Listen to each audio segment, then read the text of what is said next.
तर UNSC मध्ये पाकिस्तानला मोठा धक्का बसलाय। 15 सदस्यांपैकी 13 देशांनी भारताच्या बाजूने आपलं मत नोंदवलेलं आहे।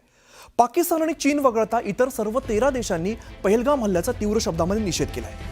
UNSC मध्ये पाकिस्तानच्या अपीलवरती बंद दरवाजा आड चर्चा होणार आहे आणि या विषयावरती सर्व देशांच्या समक्ष चर्चा घडवून आणण्याच्या पाकिस्तानच्या मनसुब्यांवरती पाणी फिरलंय।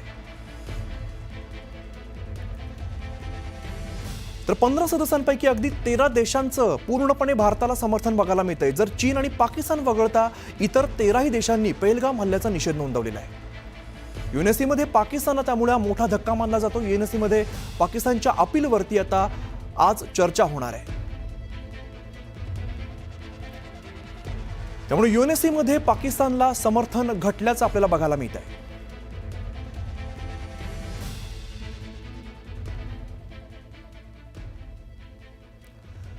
तर दहशतवादाविरोधातील या लढाईमध्ये भारताच्या बाजूने अमेरिका, रशिया, स्वीडन, फ्रान्स हे दंड थोपटून उभे असल्याचं बघायला मिळतंय। तर पाकिस्तानच्या बाजूने सध्या तरी केवळ चीन आणि तुर्कस्तान असल्याचं आपल्याला बघायला मिळतंय। मुस्लिम देशांपैकी इराण, UAE, सौदी अरेबिया आणि कतारने उघडपणे कोणाचंही समर्थन केलेलं नसलं तरी सुद्धा दोन्ही देशातील तणावावरती त्यांचंही लक्ष लागून राहिलंय।